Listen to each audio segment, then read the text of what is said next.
Think about what you did. Nobody makes it to the end of these things. Come on. The Broken Agenda Podcast. Sponsored by Laughing Rock Technology. That's true. That was a poor lead-in. All right, that one's on me. That one's on me. I respect what's going on. So, by the way, hi everybody. We're going to get to the intro in a second. Hold on. Just hang with us. I got a thing to do.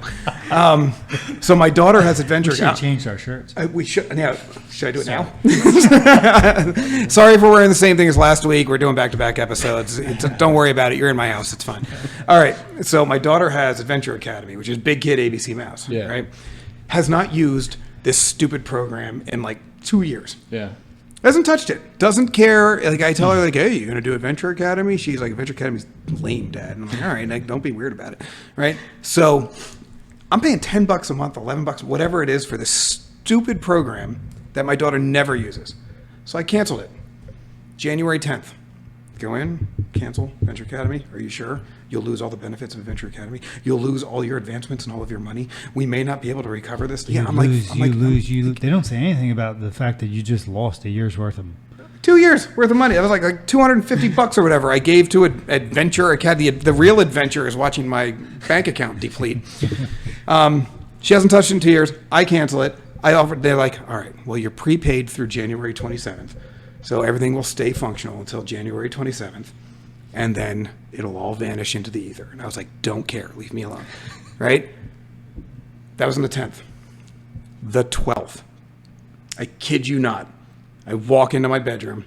My daughter's laying on my bed playing Adventure Academy. That's because you brought it up. No, I never brought it up. I never told my wife I was canceling it. I never told Sonia I was canceling it. I never told a soul I was canceling Adventure Academy. I made this decision purely. I George W. Bushed it. I unilaterally went to war with Adventure Academy. Never said a word to anybody. Played it every single day. It got to the point for 8 days straight. She played it every single day, engrossed in this game. I finally had to take my wife aside. And I was like, I don't know what to do. And she goes, what? And I go, I canceled Adventure Academy. She goes, why? She loves it. And I was like, she hasn't played it in 2 years. She loves it this week. I was Do you like, think they did something to get to your daughter? how would they get to, she doesn't even have an email. They circumvented you and got to her All somehow? right, how would they get to my daughter? She's 9. I'm not sure. She doesn't have a phone. She doesn't have an email account. She doesn't have a computer. We don't even have a family computer. You know what I call that? You were been attacked by Murphy. Oh, I got Murphy'd. Murphy got you. All I know Do you know Murphy? is I'm fully aware of Murphy. Yeah. That guy's a jerk. All I know is on the 26th, the day before all of my stuff vanished into the ether, I had to tuck tail and go back to Adventure Academy and re-enable my account. And they made me call them. It was like the call of shame. Like I felt like I was holding a pair of high heels next to me as I picked up the phone and said, I'd like to re-enable my account. And the woman was like, I see. Like your daughter started playing again, didn't she? But she didn't say it. And I'm like, just re-enable it and just stop being a jerk. You got to wonder if they found a way to get to your daughter. I don't know, but she played it for 3 days after the 27th, hasn't touched it since. Yeah. Oh, I don't know what to do. Now I'm locked in indecision. Like I feel like, is it It's okay? Is it not okay? Like It's like Murphy and his sister got you. huh? they both, the whole Murphy family. Like is Murphy the first name or the last name? Murphy's Law. Yeah. Would be the first name. You sure? I guess Murphy Law. Because it could have been like Ted Murphy. I don't know. Like I mean, I just know it. I'm gonna I just call- know him as Murphy. I'm going to call it Ted Murphy's Law. And now Janine Murphy. Ted and Janine Murphy. The both of them got me. Both Ted and Janine. All right. So we have a good one for you today. We have a good one for you every day, but this one is especially good because we're talking about hacking and password protection and otherwise general hacking security ideas. I love this topic mostly because Hollywood screwed us all on this one. I mean, we all grew up, well, not all of us. I don't know how old all of you are, but I'm old enough to remember like War Games with Matthew Broderick and like Sneakers. And I remember like all those hacking movies where like people were climbing around in vents and like doing crazy. They were a lot of typing, like constantly typing and crazy things. And the NSA just opened up when you typed a lot. Am I crazy or was Michael J. Fox in that movie? No, wasn't Matthew Broderick? Matthew Broderick. Yeah. No, Michael J. Fox was in other movies. What was it called? War Games. War Games? Yeah, that's where he played tic-tac-toe with the supercomputer. Dumbest concept I mean, I ever. remember it. But it worked 'cause it was the I 80s. just, for some reason, thought it was Michael J. Fox. But I'm not a big movie buff. That's all right. It's Michael J. Fox. He works in everything. I just saw I'd throw it out there, put a wrench in the plan, mess up the. I love Michael J. Fox, but I do not like the show he did when he has Parkinson's. I never. West Wing? No. He was good in West Wing, actually. No, he did a show. Well, he what was cocked a lot of jokes in that show. It was all Parkinson's jokes. Yeah. And I was like, I get it. It's cool that we can be light about this, but it felt almost like they were using him for the Parkinson's humor. Yeah.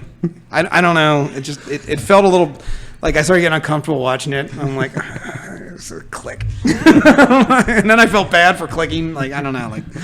Anyway, so I don't know where They were playing on emotions. That's what they were hoping, right? That I'd was click the it whole off? plan. If we do this, people will not feel right about turning it off. They probably right. I did watch. There was some guilt watching going on there.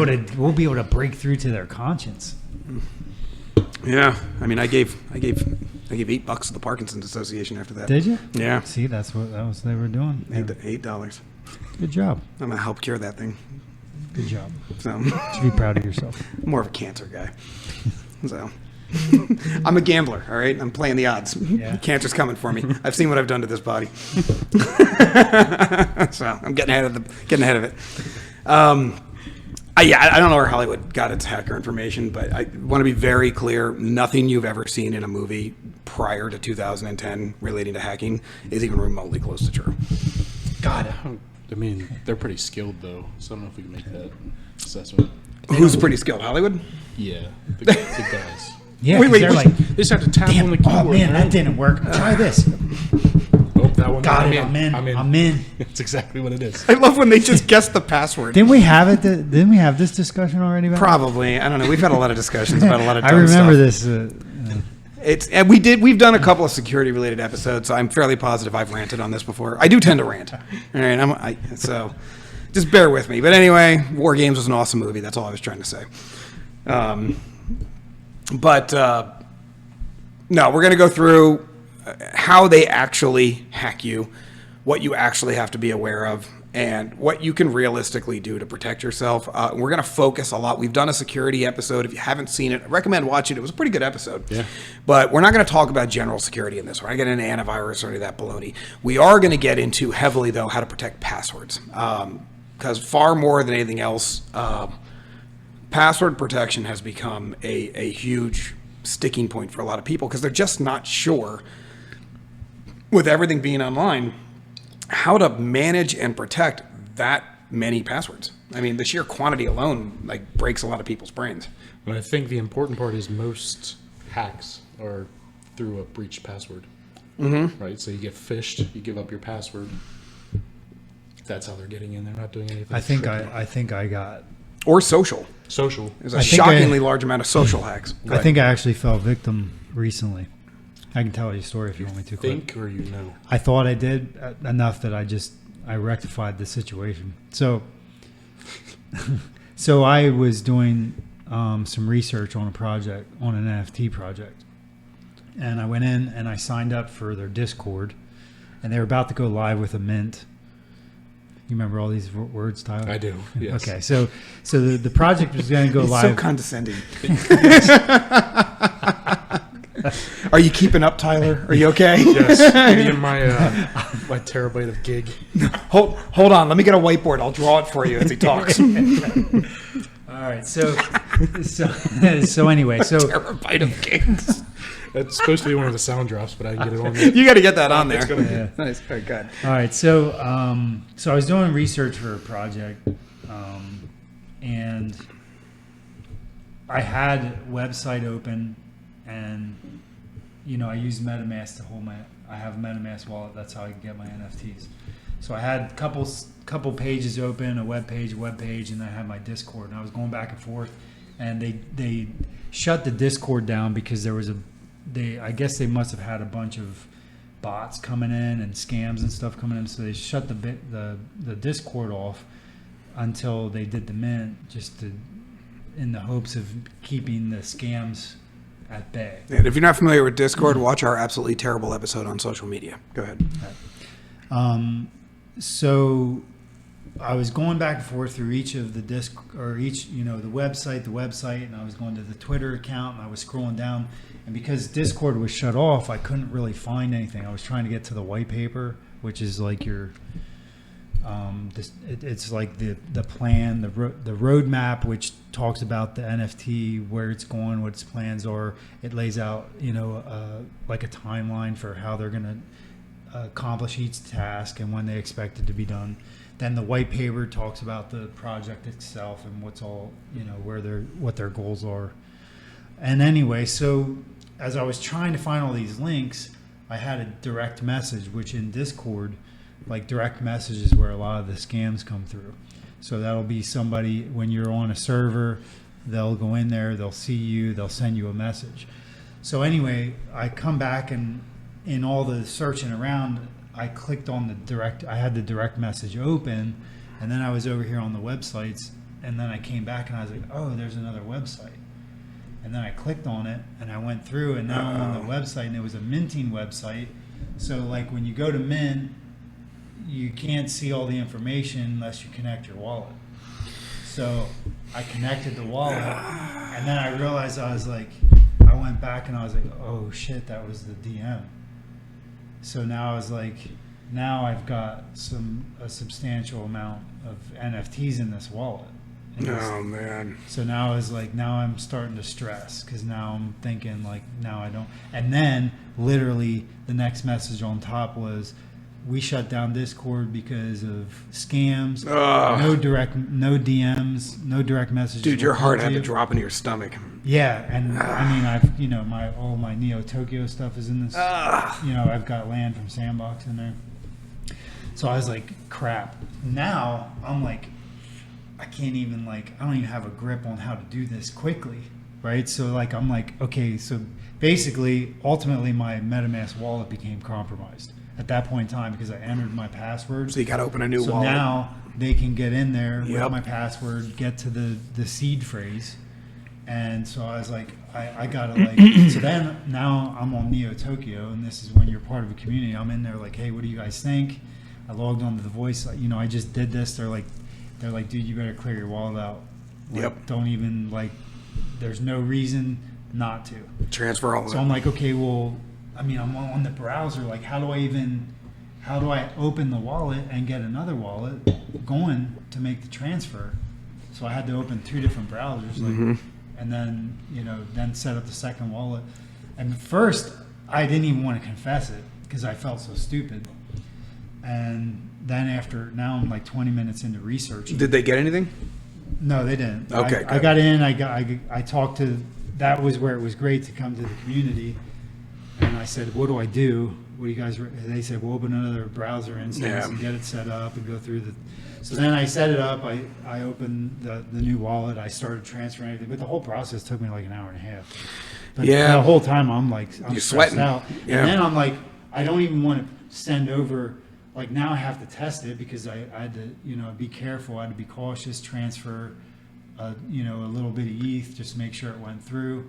Then I saw it go through. Then I started pumping it over. Well, then I'm like, I got to get my high dollar NFTs out. And don't feel bad. We're white hats, and we'll get into what that means. But at Laughing Rock, we've seen some crazy stupid, and that's not. That's classic phishing. That was IM phishing. They sent you a message. You clicked on a link. That's just you got phished. It happens. But my favorite is the guy, and obviously I can't name any names on this show, but he gets an email from his boss telling him to go buy a whole bunch of Google Play cards. And he goes, oh, can I grab the company credit card? And he's like, no, it's fine. Just use your own credit card. We'll reimburse you. And he's like, how much? And he's like, I don't know, $5,000 worth. So the guy leaves work, goes to the store, buys $5,000 worth of Google Play cards, scratches them off, takes pictures of the codes, sends them to his boss, which was just his boss's name at a totally ridiculous email address. And then his quote unquote boss writes back, that's awesome. The clients really liked it. I need another 5,000. The guy leaves his job again, goes back to the store, and finally on the third time, not the second time, on the third time, the store refused to sell him any more cards. They're like, dude, we don't know what's going on, but it's obviously not legit. Like, even we know it's not legit, and we don't even know what's happening. But nobody buys $15,000 in Google Play cards in one day. You better go check and confirm with somebody that this is all cool. And he never got his money back. He was just sending them to a guy in, like, it was Pakistan was where the VPN went to, but they don't know where they actually were. And he goes to his boss. His boss is like, I ask you to buy $5,000 of stuff on your own personal credit card, and you don't even call me to check. The guy goes, well, you wrote in the email that you can't take calls right now because you're sitting with the client. And he's like, yeah, this one's on you, champ. I don't know what to tell you. So he thinks he can call his credit card company and contest the charges. And this is the best part, because I've had other people say this, like, oh, well, the credit card company will take care of it. This is the credit card response, and I'm going to preface this by saying the credit card company is right. The credit card company goes, did you go to the store? And he goes, yes. And they go, did you pick out the Google Play cards? And he goes, yes. And he goes, did you take them to the register and buy them? And he goes, yes. And they go, what was the fraud? And they're right. Mm-hmm. I mean, if I went out and bought $5,000 worth of mangoes and then gave them to a kid on the street, that wasn't fraud. Just because he told me to buy them and I did it, like, doesn't make that kid fraudulent. So here's what I was like. So, yeah, I've seen some messed up stuff. People will get worried about getting into crypto because there is a lot of a lot of the onus to take care of things, and well, it's the Wild comes West. Back on you. But absolutely, at the same time, you become very much more aware. Mm-hmm. You become very in tune when something's like, goes a little weird. Like, you're just much more in tune to it. So anytime you step out of your comfort zone, especially in tech, it helps. Is a good thing. It would help people to become more aware of all the stuff that can happen. I think a lot of people, it's not so much the fear of the interaction on a daily basis as much as they don't know where to start. Like, how do I set up a wallet? Which one should I pick? Where do I start? How do I even get into? How do I even, like, once I have the wallet, how do I get Ethereum from this magical nowhere place into this one? Like, there's some very basic steps that are shockingly hard to find online and how to do. Yeah. It is quite a learning curve. It is, and a lot of people are just scared of taking the first step. Yeah. And one step leads to two and leads to three, and as you have found, you will misstep. And the problem with cryptos is a misstep costs you real money. Mm-hmm. And it's a painful thing. You've had some missteps too. Mm-hmm. I've luckily never had a misstep with cryptos, but I've had some major missteps with mining. I've screwed up mining a few times. I've had months go by where I'm paying to run miners that I never got anything out of it. Like, so that was a huge learning curve. I mean, now I'm a mining expert, but mining's dying, so it doesn't matter. But you're right.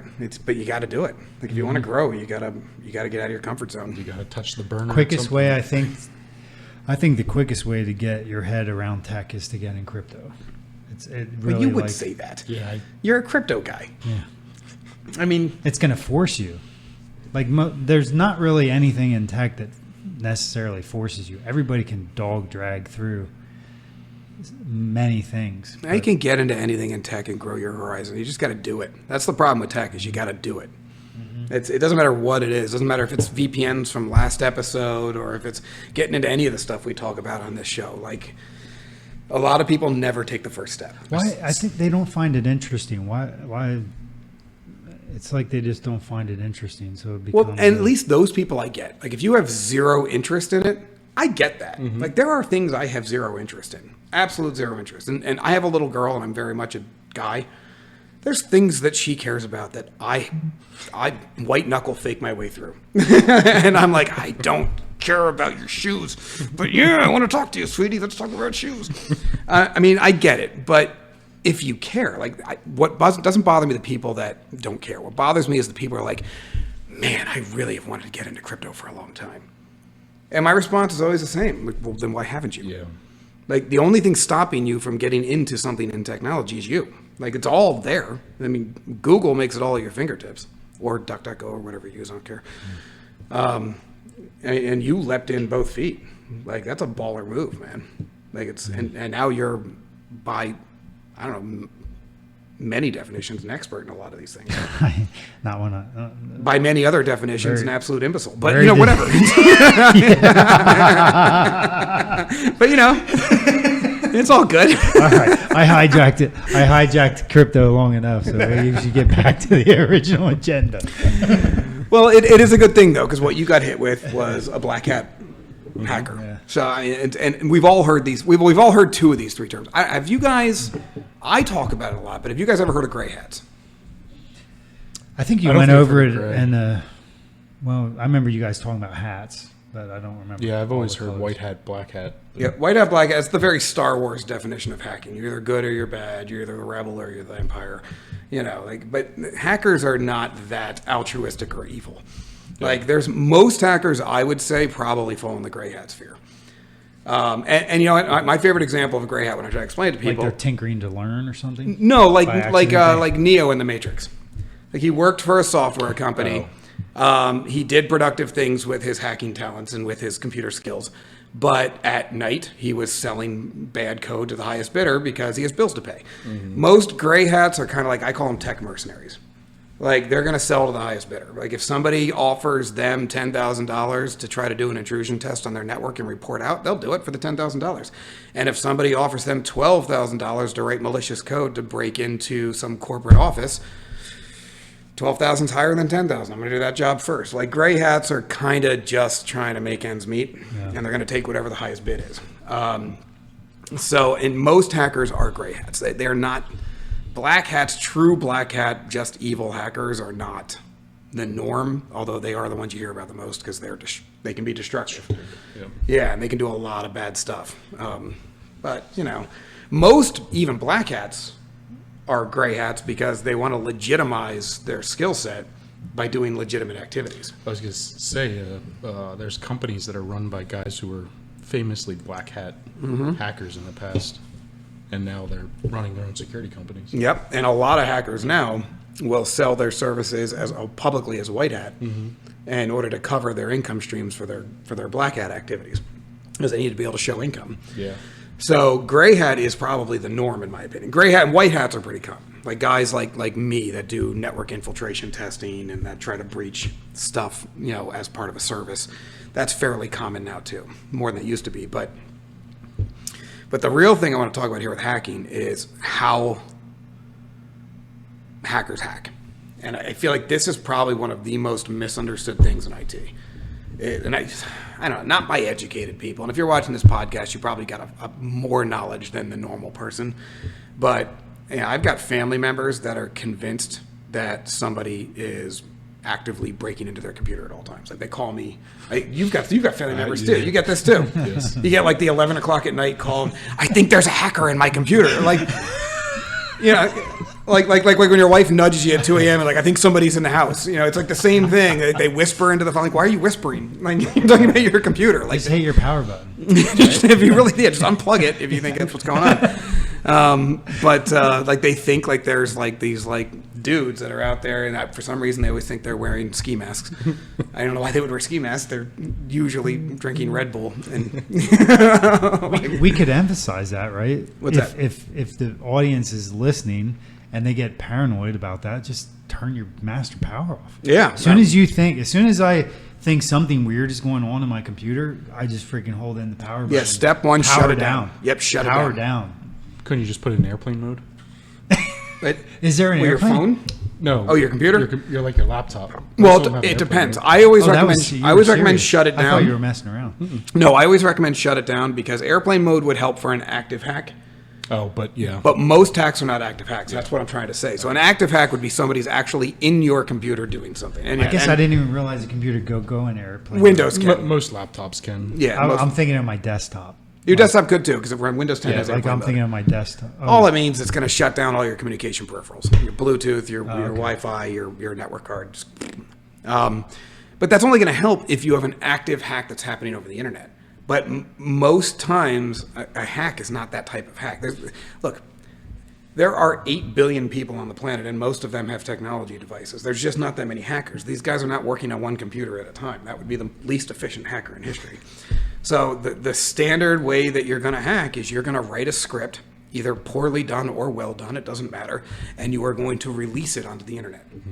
And you're going to have some sort of distribution method, usually like Tyler said earlier, email's a good one, phishing. And then you're going to wait for your script to get activated. And when your script gets activated, it's usually somebody clicking on a link like you did. And then it's either going to download like a keylogger onto your computer, which is going to track your keystrokes, or it's going to put a Trojan onto your computer, or a worm, or some sort of an infection that is now going to, that's the payload, that is now going to do whatever it's designed to do. So, to your point, what if you got ransomware? Yeah, you're kind of SOL then. Yeah, but if you put it in airplane mode, it's still encrypting. Yeah, it's still encrypted. It's actively encrypting your files as you're sitting there in airplane mode, because once the payload's on and running, Yep. it doesn't need any outside interaction. It's working purely by itself. Its own resources. The only way you're going to stop that thing is to kill the power. And then get a grip on it. Now, killing the power is still not going to fix the infection, but at least you can pull your hard drive back up the files that aren't ruined. Yeah. And then you don't have to worry about losing anything additional, and then you can fight from there. Yeah. You guys just lost me with that. What do you mean by rant? Well, can you elaborate on what you just said? Go With ahead. the ransomware? So ransomware is. I mean, I know what the ransomware is, but I don't understand how that all just. So transpired. ransomware will encrypt your files, and they have the password to decrypt your files, and they're asking you for a set amount of money to give you that password. Oh, so you're saying you can't? They you hold just- your files. Yeah, right they to already a have policy. it by the time that happens. Because they put it specifically on your computer, uses your computer hardware resources to run itself and encrypt the files. Now, They that have the takes password to it. that takes time. So most people will catch Something weird going on. a ransomware virus on their computer before it's done. So if it's before it's downloading, so if you see things acting weird and you power down, does it interrupt the? No, not downloading. It's not. It's going to be on your computer and it's going to Okay. activate. Then it's going to start at the bottom of your file tree, as deep as it can go, to try to hide itself as long as possible, Okay. and start encrypting your files one by one. Okay. But that takes a lot of processing power, and depending on how strong and fast your computer is, that can take a long time. Most people usually find it because they wander across a file, they want to open it, all of a sudden they it doesn't can't. work. Okay, so let's say you realize that you power off your computer. You didn't necessarily stop anything. You might have stopped the process, but when you turn it back on, that file is going to continue to run. Start, but that's where he's saying you pull your hard drive. Back up the files so that you have all the good files backed up somewhere else and protected. Yeah. And then you don't care if it encrypts the rest of your files. You have whatever you have. Now you go through. Now, if you've got a good recovery plan, you don't care. Yeah. You wipe the computer, you recover your files from your backup, and you move on with your life. If you don't have a good recovery plan, or no recovery plan at all, then now you're looking at, did it encrypt anything that I can't live without? Like, did it encrypt my entire child's, childhood photos? And I'll never be able to see a photo of my kid again. If that happened, yeah, you're going to pay a lot of money to get those back. But if it only encrypted your ex-wife's photos, you're going to be like, and you're going to move on. So, but, that's... Okay, so that brings me something that happened to me. So I put an Excel doc into a locker. So on my OneDrive, there's a locker. Familiar with that? Nope.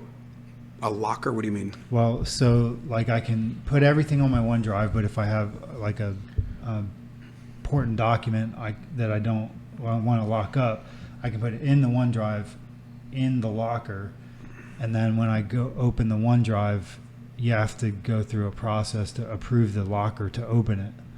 I am not aware of this in OneDrive. Okay, so I put some documents in there, a spreadsheet, but I was having a problem with it opening. It wouldn't open. I would open the locker, enter the code.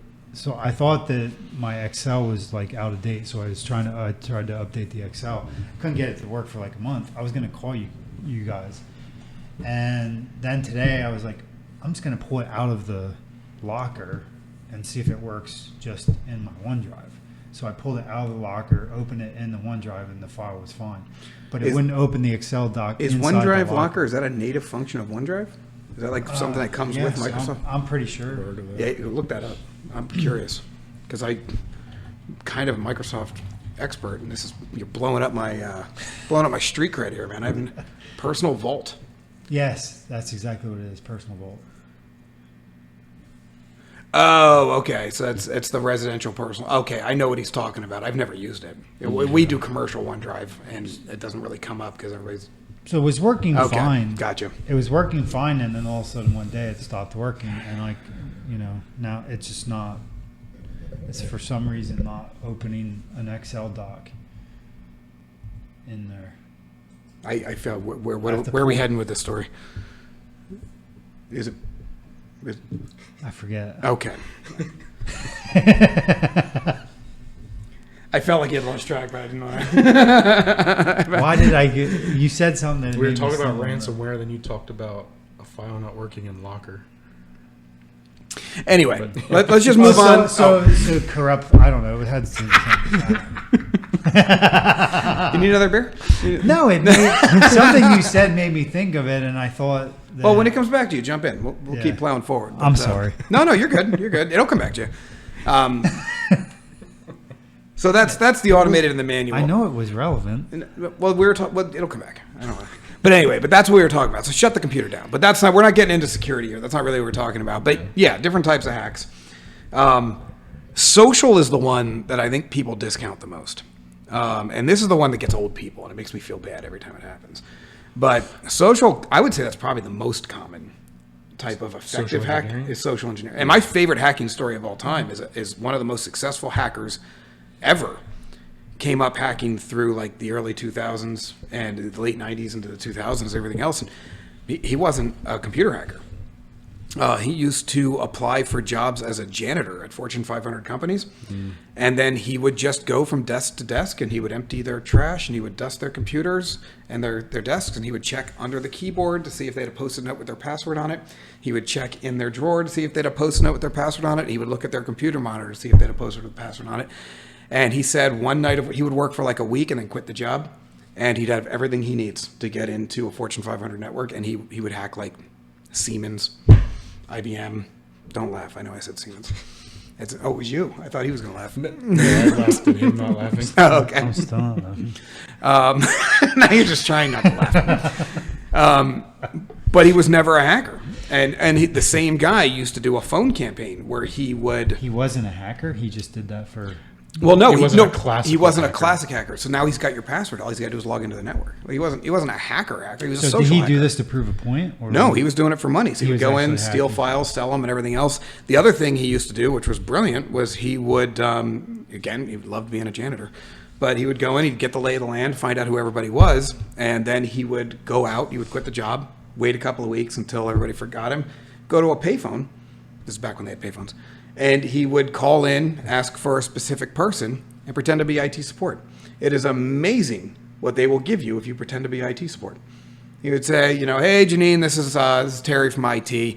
We had an issue this week. I know I stopped by your desk. You weren't there. By the way, I love the flower that you keep on. He would bring up something personalized and he'd say, we've lost all connection to your computer on the server here. It's affecting a bunch of people, but you're the only one in your department. If you just want to, real quick, I need you to confirm your username and password for me so that we can reset everything for you. Do it.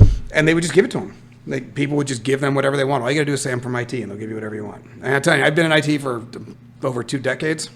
I cannot tell you the amount of stuff that people will just blindly give to me. And I have to be like, don't give me that. You're not supposed. Don't. Can do I that. ask a question? Yes. How come you guys just don't say it? What does it mean? Oh, IT. Because I don't know. We're from it. I don't know. I don't know. I think it makes computer guys feel more relevant. I think it's kind of lame. It is kind of lame. I agree. I'd say I'm with it. So all I'm saying is, from a hacking standpoint, I'm going to ignore that. Just move on. If somebody calls you, don't give them squat ever, unless it's your mom. Be Unless cool. they But, say they're with it. I mean, if they were that, obviously give them whatever. I mean, I'm scared of clowns, and I've read that book. So, but that's like the number one way they socially hack you is they call you and just start asking. They call you, it's your credit card company. Hey, it's Chase Manhattan, or they call you, it's American Express. Yeah. We probably, at this point, I'd be surprised if you don't know somebody that's fallen. Hell, my own dad fell for it. Yeah. His son's an IT guy. And the thing he fell for was a guy calling up saying that they were Microsoft support and they had to remote into his computer to help him. He let them remote in, then gave them a credit card number for support. Then after he gave them his credit card number and they were fishing around his stuff for a while, then it finally occurred to him that, oh yeah, I get free IT for life from my son who owns an IT company. Maybe I should call him. Calls me and I'm like, unplug it. Unplug it right now. See, that's a great way to do articles about people who fall for it. Yeah, but my own dad, like, yeah, he's a smart guy. So you title it "Don't Fall for It," and then people call you and say, "I'm IT. Don't fall for it." Don't fall for it. They love to say they're IT. I love the theme here. That's a good. Phenomenal. Well, I'm it. Yeah, Yeah, I'm from it. he's it. I'm it. I'm not it. He's sales and help in IT, so he's shit. I'm sure.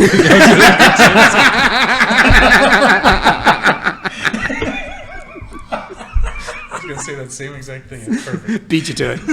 Jinx. Owe me a White Claw.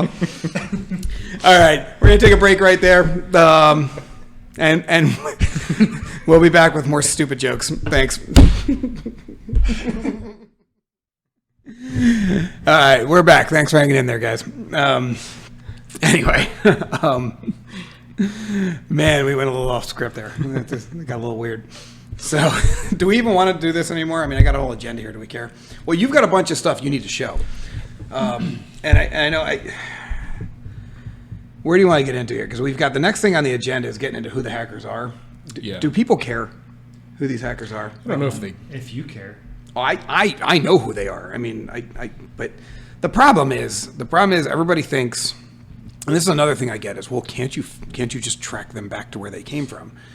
Well, if you watched last week's episode, which was recorded an hour ago, on VPNs, you'll find out that no, not really. Like, if they've got a good VPN set up with multiple routes, I mean, you need some NSA stuff to track that back. Like, I would say really good ones are using PCs they've taken control of.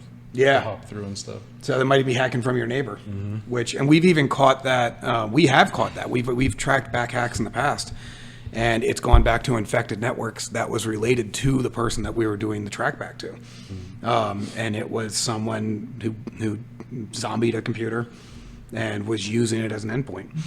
So What do you mean zombie to computer? they basically took it over and turned it into a node on their hacking network. And they can do that secretly, can't they? Like where you don't even know it. Yeah. That it's being used. Absolutely. Well, and worms are a big thing that happen on computers that people don't realize where. So there's, a single hacker may have multiple payloads that they're dropping to work multiple angles in their hacking strategy.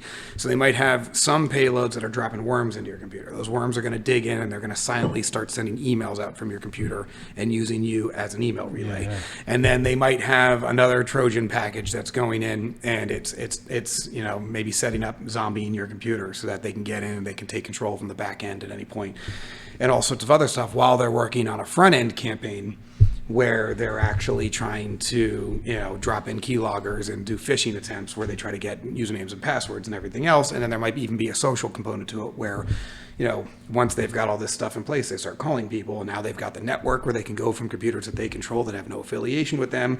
They've got the phishing emails going out from computers that have no affiliation with them. And so these guys are smart. It's crazy. It is crazy. It's fascinating, actually. And if anybody gets too close, they just shut it all down and just move. Move on to the next. Digitally move. They don't have to move. I mean, they can. You're hundreds of millions of opportunities. It's just like it doesn't even matter. You just. Yep. And a lot of people are like, well, they're not in the United States because then they'd go to jail. And it's like, no, they could be your next door neighbor. Yeah. Like using a there's- VPN. With VPNs and with all the technology that's out there, you can make it look like you're coming from anywhere in the world, but they could literally be sitting in your own basement. Yeah. The hacker's coming from within your own house. Like that type of crap. So yeah, it's fascinating stuff, and I think a lot of people make a lot of assumptions about hacking and then operate based off those assumptions, and it's really dangerous to do because it's a very complicated world, and it's not that hard to protect yourself, but there are things you have to do. I'm curious. Yes. Because we used to use the word hacker in the construction industry. Like a hacker Like your was somebody that would just jack everything up. Yeah, right? like Hack job. Yeah, they were doing a hack job. Yeah. So or a bad barber. Well, that's where the name comes from. But instead, they're hacking up code. Okay. They're ruining the code to make it stop doing what it was supposed to do and make it Okay. ugly. Oh, okay. Yeah, so they're just hacking up code. Yeah, I was always wondering how they come up with that term. Yep, exact same root. Okay. It's just same thing as a crappy carpenter. People are gonna love that. Yeah, the people. The people. It's all about the people, The Jimmy. people. The peeps. I don't know. I don't know which I see more on media though. I don't know if I see them talking more about script kiddies, which is like the online term for just like kids in their mom's basement that hack, or mostly I see like dark web groups. Mm-hmm. They love the dark web groups on the media. They do. And they're not that common. Like, they talk about them like they're in like every street corner, like the Bloods and the Crips. Like there's dark web groups that are out there like stabbing each other and like having like wars and stuff. Well, it's a sellable phrase. The dark web bandits. The dark web bandits. Let's have those T-shirts made. And our logo will be an illegal bazooka. Dude, it just sounds so spooky. And, well, it actually does sound pretty good. It was Dark pretty good. web. No, I would say most hacks are probably organized crime. People that are doing it as their primary revenue stream, and they're basically fleecing you out of money, or state sponsored. Yep. I don't think there's as much corporate espionage going on as people want to believe, but it happens. But I mean, I think most corporate entities are terrified of getting caught doing it. Yeah. And so they don't play around with that game too much. But they could outsource it easily, and then not carry the weight. They could, but even still, now you've got a potential blackmail situation. You know, you're dealing with unethical people doing unethical stuff, and they can hold that over your head. Yeah. Like, I don't think corporate Yeah, espionage. that could be actually. Yeah. That could be a worse repercussion. Absolutely, because now you've got somebody. Yeah. So I think really most of your hacks, and my favorites though are, and not because they're good, most hackers across the board are shitbergs, pardon my language. White hackers are good, white hat hackers, but all the rest of them. But the hacktivists, I don't know, have you ever heard that term? It's like anonymous and stuff. Yeah, go. Can you flip that over to the screen? Yeah. Yeah, I want you. Like, this is a lame hacktivist move. You could add another. You could add a little corner video to that. But go ahead. No, that's Not fine. now, No. But at go some ahead and point. just go to liar.com. Liar. Yeah, liar.com. You got to add a video screen to that when you switch over to. There So- you go. Elon Musk. Oh man, was that the Stream Deck? Elon Musk bought liar.com and forwarded over to Justin Trudeau's page. Which, if you watched our last, No. yeah, That's funny. it's not. So who's Justin Trudeau? He's I don't know him. the Prime Minister of Canada. Oh, From last episode, God. you didn't even know who Dude, he's a liar. I don't remember He's a liar. that name. He's a douchebag. Dude, if Elon Musk says he's a liar, he's got to be a liar. Well, but that's I mean, look at what is he the one responsible for the trucking Yes. situation? yes, Yeah, he's the one. Look at him. He's a spoiled brat. Yeah, Girl with a silver spoon in his mouth. but he's got a great chin. Yeah. A chin that needs to be broken. He's got whoa. Good lord, man. Jesus, Sorry. man, simmer We do down. not condone violence. No more Asian Sorry, beer I'm- for you. sorry. I don't know what it does to you, but Sorry, I'm all that rice has gotten your cotton up. That doesn't even make any sense. Sorry, I don't know what that was. Yeah, But that this is an example of like a hacktivist move. Like usually they're more complicated than this. Hacktivist. This is I like it. This is a little bush league. But he bought a domain and forwarded it over to a guy who he thought was being a d-bag. I think he's a savvy guy sometimes. Elon? Yeah. Elon's clever as crap. Yeah, he is clever. Yeah, That's a great name. He's A great, number one on my list of people I would have dinner with. That's funny. Unfortunately, I'm like number 8,000,000,006 on his list, so that's probably not going to happen. I think I'm going to buy. You never know. I'll start sending him this podcast, see where it goes. I think I want to get douchebag. I don't know what that means, but you got to explain. What does that mean? Douchebag? You almost made White Claw come out of my nose. Go ahead. What, you want to get douchebag? Yeah. What does that mean? That way I can forward it to people. You mean douchebag.com? Yeah. Oh! Well, go to... Yeah. I don't know if I want to Do it offline. I don't want this coming up. Offline? Yeah, take it off the video Okay. That's before you go to douchebag.com. Well, did you finish your story before we sidetracked? I can't even remember. Was I telling a story? Well, he's forward liar.com. Yeah, but what I'm saying is that's a hacktivist move. Like, Activist move. he's not doing Okay. it for money. He's not doing it to damage anything. He's doing it because he believes. So in nobody's something. got douchebag.com, it looks like. well, it's there. It's just not So I'm gonna secure, get so I'm not douchebag. going to. Like an example of a hacktivist move would be somebody breaching ExxonMobil's website and then putting up a picture of a bunch of dead penguins or something Wasn't that what covered in anonymous claims to be? Yes. Hacktivists. Yeah, they're hacktivists. So, like, most of them are pretty lame, but every once in a while they're pretty funny. That's why hacktivists kind of. I really think I want to get the douchebag domain. Well, And I mean, then- is it available? Well, you can search if it's available. and I'm going to buy it as a Go to shop.laughingdark.com and see if douchebag.com is available. I want it as an unstoppable domain, so I I'll don't- buy well, it. no, you one can do that time. publicly. You can pull, And then- hold on. Let's get some ad time here. Do you know unstoppable? Shop.laughingdark.com and search douchebag.com. You're spelling it right, yeah. DOUCHE. Yeah, he knows how to spell it. He knows what he's doing. So if I buy that as an unstoppable domain, that way you guys are familiar with unstoppable it's domains. taken. don't you? But you could get .info. Yeah, but I get Ooh. douchebag.eth or douchebag.blockchain. Oh, you get douchebaggy. That's pretty good too. That's even better. You can get douchebagme.com. Douchebag girl. These are all so much better than douchebag. Douchebaggy is pretty cool. What is douche airbag? Oh my god, I'm gonna start calling people douche airbags. That's better than the douche badger. Douchebag. Is that? Am I reading that right? Bottom right Douche corner. bagger, but they missed the G. Oh, douche Bagger. bagger. Is that would be douche bagger? Badger. Wait, how do you spell badger? Well, I would get it at blockchain.com. Bagger. Douche Badger, blockchain. like that, like, "Rrr," like a bat. B-A-D. Oh, there's a D in there. Yeah. So that's a douche baker. So now I kind of want to start calling people douche bagels. Douche bagel. Can we- Douche bagel. We can douche. Look up All douche, these are it's douche available? bagel. I can't. Douchebagel.com. I can't believe no Forgot one's. the E. I Oh no, can't- there's no E on bagel. Gotcha. Sorry. Dude, I There you can't go, believe that's no one's available. thought of this already. Get douche bagel. Well, I'll have t-shirts made, hats. bagel? Yeah, Okay, get the domain. yeah. Buy it. Tyler, put your I'm- credit card in I don't there. know, that's All I need is your credit card. Buy 5,000. Buy all 5,000 douche Buy 'em all. titles. And get douchebaggirl.com. Just because I think, and douchebaggy. Don't forget Baggy, douche. yeah. Yeah, get douchebaggy. Douchebag. Big gal. I say we get shirts. Douchebaggy.com. Douchebag. What would we do with that? We could do something with it. Whatever we want, Jimmy. Douchebaggy. Whatever we want. It's almost like by being douchebaggy, you like. It's like you erase the vulgarity of it. I'm not even sure what this show represents anymore. Like, I feel like we've lost all journalistic integrity. All right, so Okay, back. we're running out of time here, but we did want to get into actual passwords. So you had asked this whole thing came from you asking me a question, and what were you doing with your passwords? Like you were trying to figure out. Oh, okay. So well, I was kind of considering a locker. Because, Like what kind of locker? Like So I just have variations of passwords that I'm Now, what do you do now? You keep them in like a Word doc, or a spreadsheet. Do you secure it? you weren't when I talked to you originally? I don't know if you are. Well, now. I do. Like you need a password to get into Password it. to open it. Okay.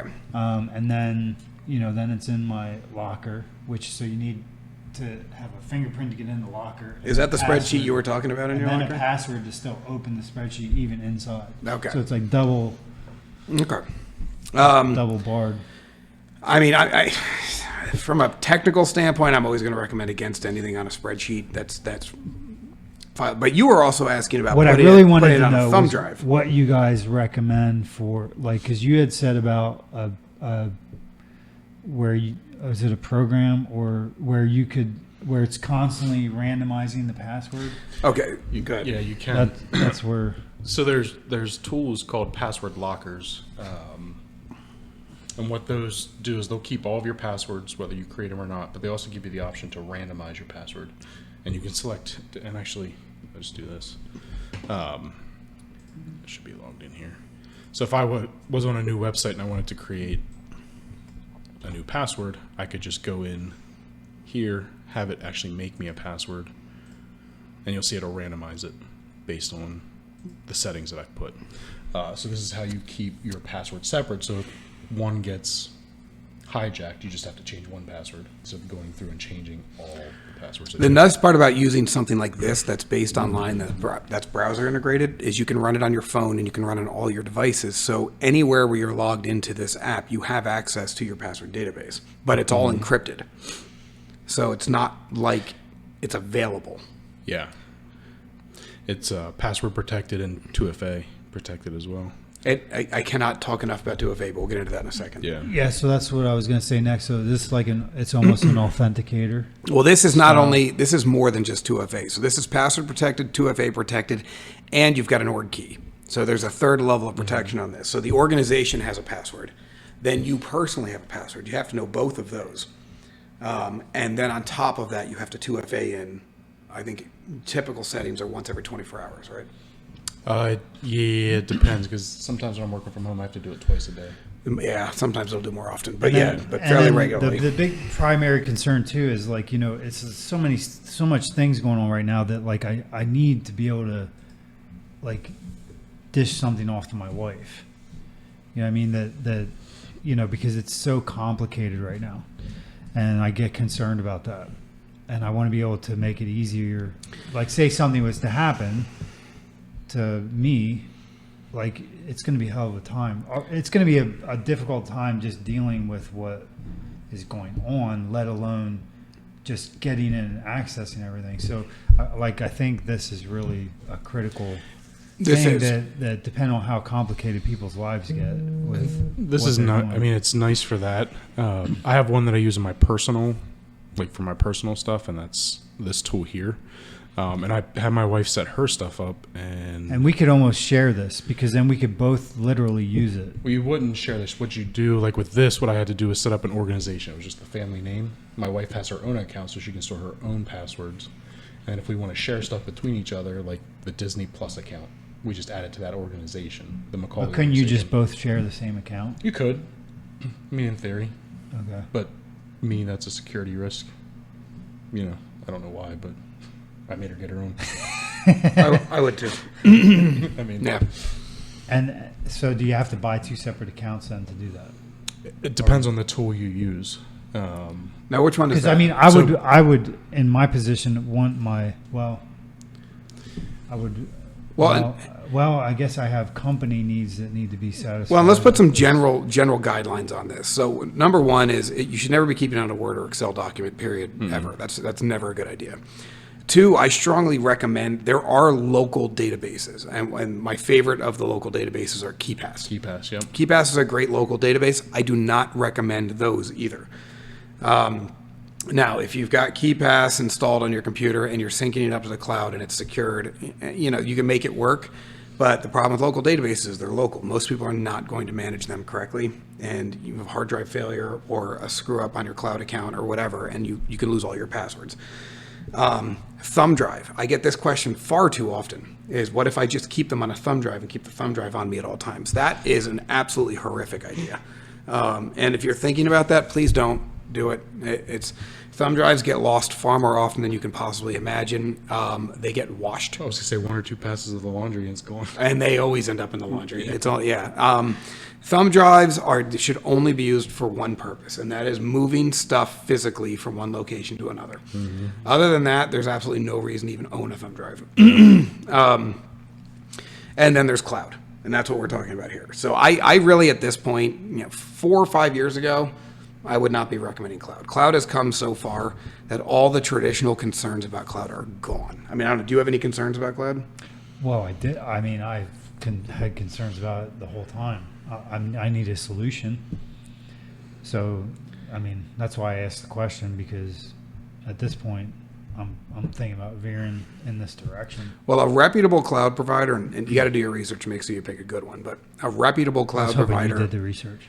I'll give you good ones, but it'll have everything encrypted. They'll have no access. So it's not like somebody on the back end of their system can win. It's encrypted, and your passwords are what decrypt it. The only real control they have over your stuff is theoretically they could just turn off their system or delete your account. I don't know why they would, but they could. So how do you back yourself against that? I was going to say, if that is a concern of yours, then you want to make sure that you've got a provider that allows you to do backups. Now, again, if you're running a backup, you need to secure that backup because all your passwords are in it.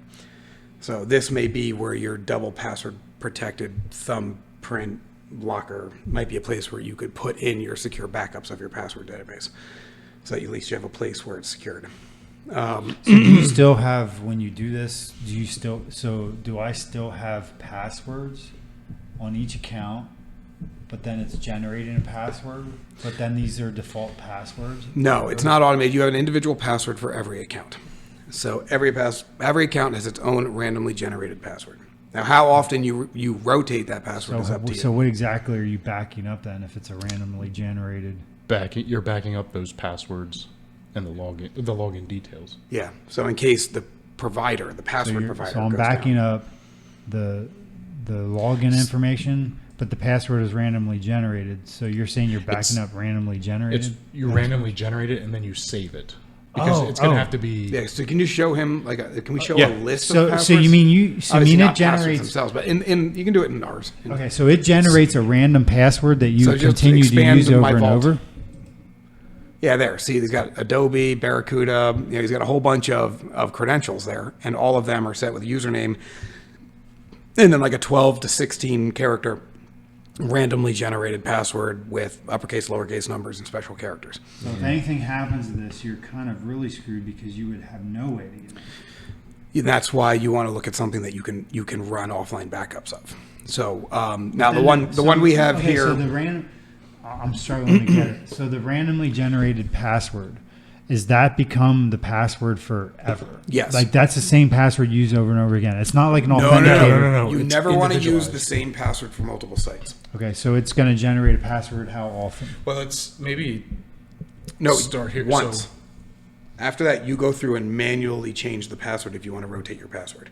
But Adobe's password is going to be completely different than Barracuda's, which is going to be completely different than construction contact or constant contact. I couldn't see that from here. Sorry. So you would open a new, and then you'd say randomly generate new password. so anytime I go to add a password, I'm not putting in something that I come up with. Right. I tell the tool randomly generate a password, and a lot of times you might have to look at the criteria that they require for the passwords. You tell that to randomly create it, save it, and next time I go to that website, I can autofill that password. Right.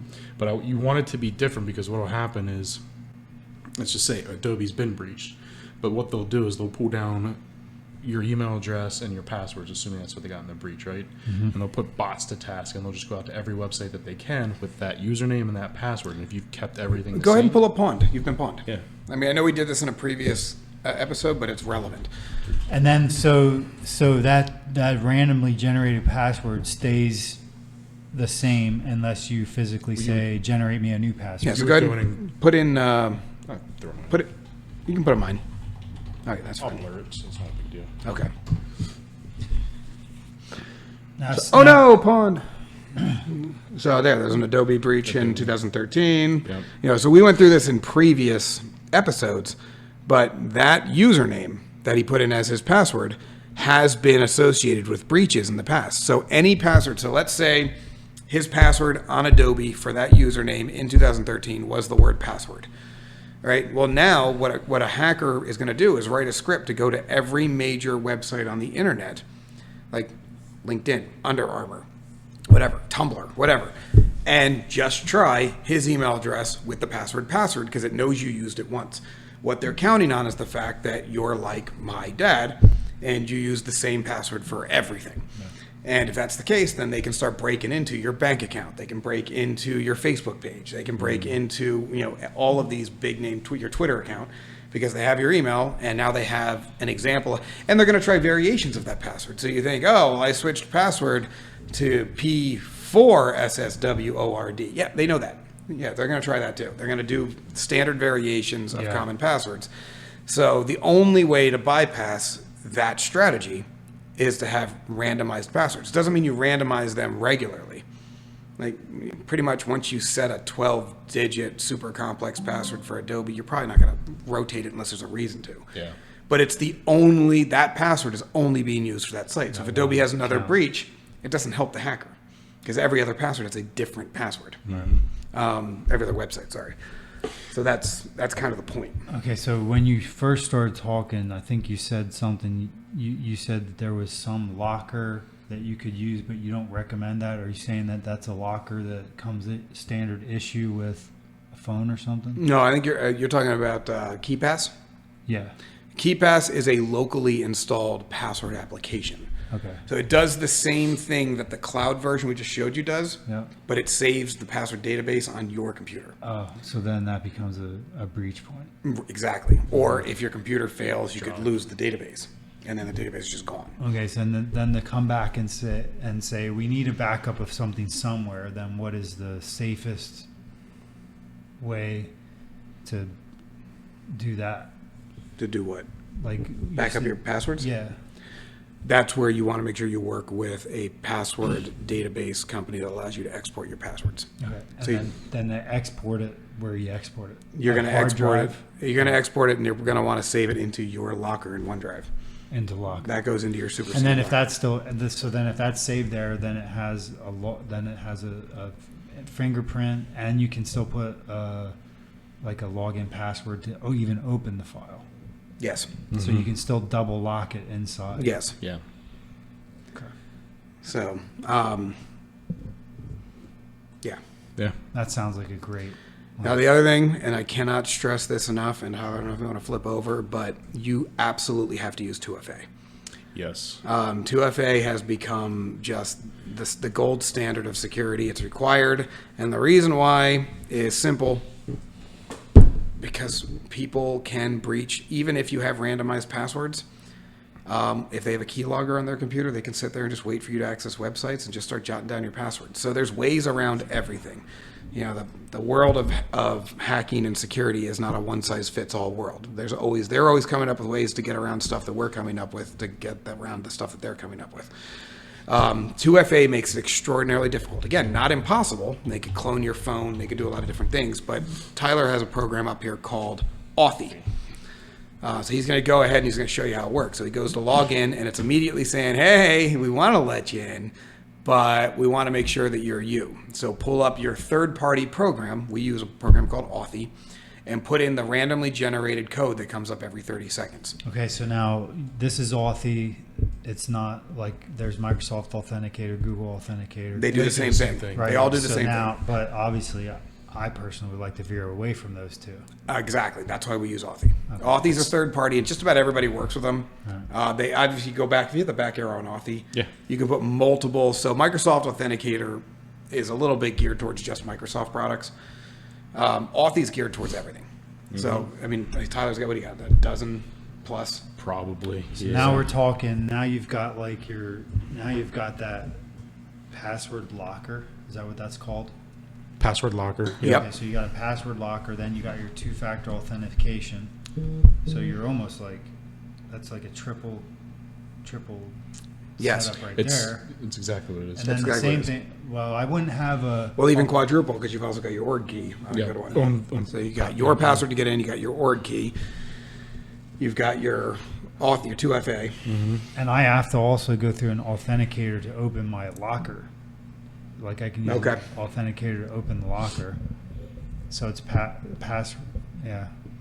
I don't remember. So it's 2 or 3 steps in there. So yeah, you can get pretty deep. And that makes it easy logging in with passwords. And then like you said, because now I've created series of passwords like I've basically divided up sites into security levels. Say, okay, this is level 1, level 2, level 3. So that way I made maybe 5 sets of passwords, and then I have like high secure accounts, second tier accounts. That way, if something happens, but still the problem is that if one secure account is breached, it's like all major accounts, Yes. which is very risky. So Yes. like I need to like correct it. And this solves that. Yeah. Do you know what there's a chart I've seen about how long it takes to crack a password? You could probably search it See real if I quick. remember what that is. On current encryption, it's insane. Encryption's gotten pretty good, but if you have a standard password, it isn't wildly quick. If you have a common word password, it's like a second. Yeah. It's like 1 second, and Or if your password's like Tom and I go fishing, if that's your password, yeah, they're already in. or those sequential passwords. Remember I brought that in Yes. on that one episode where Yep. it was like certain sequences, 1, 2, 3, 4, 5, 6, 7, 8, 9, and then all those. That's interesting how people just do the same thing. Yeah, so here we go. So if you're looking at a 10 character password with only numbers, it's instant. There's not even a timetable for that. 10.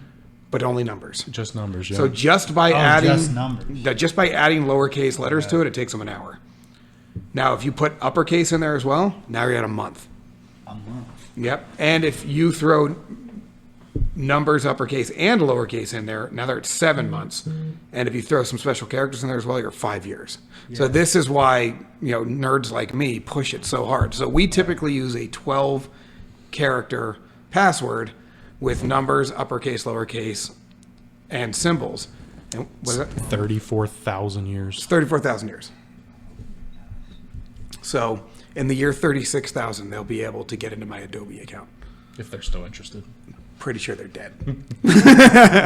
So I don't know. It might be a family of hackers. maybe it's generational hacking. I don't know what's going on, but I mean, you probably saw when Tyler was flipping around earlier that he had his set to 12 characters. That's not by I'm at accident. 10, so I'm at 10. 10. Do you have uppercase, lowercase, I'm numbers, 5 years. and symbols? Yeah, I'm at 5 years. You're at 5 years, which is still, that's fine. I mean, that's nobody's going to try to brute force. I would change my password in 5 years. You probably wouldn't even use that site in 5 years. Exactly. Well, no, like your banking. Realistically, nobody's going to spend a month trying to brute force your password. I mean, You're going to use banking sites. You're going to use crypto sites. and they're going to I mean, change. I still have They're going to two- change their security in 5 years. Like Yeah. they're always updating security settings. Okay. So they're going to require 2FA. They're going to add different requirements to your password protection. They're going to do different stuff. So that's 5 years is reasonable in my mind. 34,000 is better. Yeah. If we're only 2 extra characters and now you get an extra 33,500 years, I mean, it seems pretty no-brainer to me. Yeah. Unless they accidentally guess it right the first time. Which I guess could That's a happen. pretty cool sheet. You should make sure you post that It's, as a link when you upload the video. No, make them watch the whole video. You got to get to the end. Yeah, get to the end. Yeah. Come on. Okay. If you That stuck was the- around, you got a That bonus was the sheet. tidbit. Yeah. Yeah, we'll Okay. post that. Okay. Okay.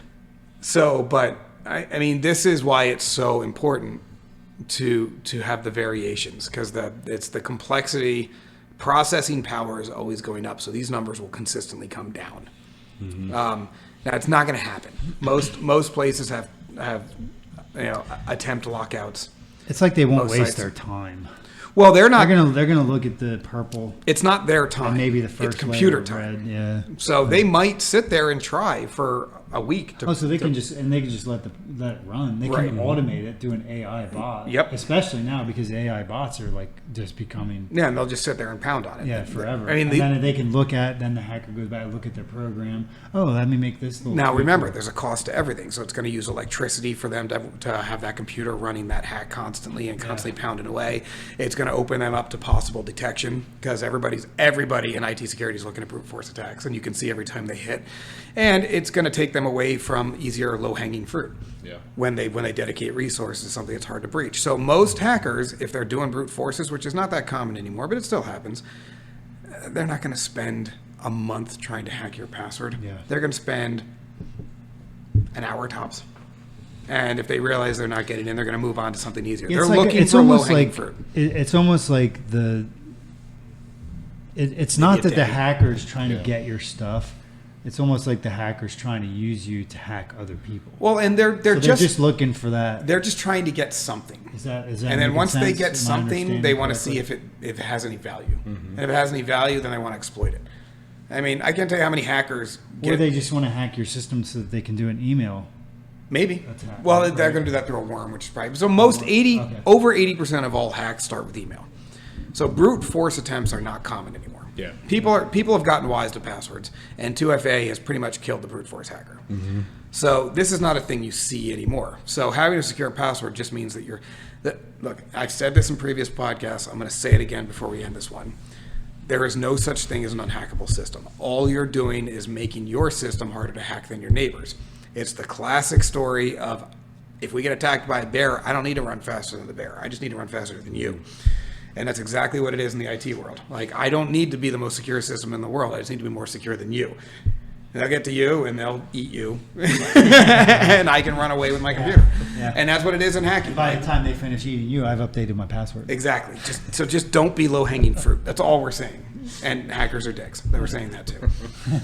All right, we're out of time. Yep. Final thoughts, Tyler. Yeah, I mean, keep yourself secure. You don't do the classic things that people are looking for. Get yourself a password locker, randomize everything. It's actually nice not to have to remember 15 different passwords. And they have nice fill-in tools, so you just have to right-click and fill it in. Yep. It's done. Final thoughts? Well, I think we're moving into an era where people are going to be forced into using technology, in ways they may not necessarily be doing right now. So it's really coming down the pipe. So I think it's going to become essential, because we're going to all get forced to online banking, checks and things like that are going to. We're not already? Are you still writing checks? Oh, I know people I that do. are. Really? Yeah. Are they still made of paper? Mm-hmm. Wow. I didn't know about that. I still write them too. Well, I Do you still really? have. I still have some leftover companies only checks. take check, like the people we get our oil from. Yeah, but then you just go to the online and you just have them send a check. No, I'm pretty sure we write a check. Wow. I've been with the same company, online banking company, since the 90s. And I checked my checkbook. I have written 102 checks in 25 years. Damn. Which is like 4 a year. Yeah, I'm at a point where I don't really write checks too much anymore. I wouldn't even. But it's gonna. I mean, because you got people that are coming in. They're coming off paper checks, and then they're setting up a five character password. Well, most banks aren't I going to mean- let you do that anymore. Yeah, Yeah, a well, lot of Yeah, companies aren't. anything financial, there's compliancy issues that come in, password complexity requirements, and everything else. We're past where this chart matters for the Yeah. most part. But there's a lot of companies that don't fall under compliancy that, or do, but are terrible at enforcing it, that require you to set up an account, but it'll take a simple password and then allow you to put a credit card number in. Even if they can't get your credit card number from the site, they can make purchases and your credit card number saved. There are still areas on the internet where there's no 2FA, simple passwords are allowed, and they'll still allow you to put, high risk information in. And that's really, it's not so much web banking anymore. Now it's the secondary sites. Yeah. So, but that's it. We're all out of time. My final thought is Hollywood lied. Thank you very much. Great show. Great show. Great show. Great show, everybody out there. You did great. Talk to you guys next week. The Broken Agenda Podcast. Sponsored by Laughing Rock Technology.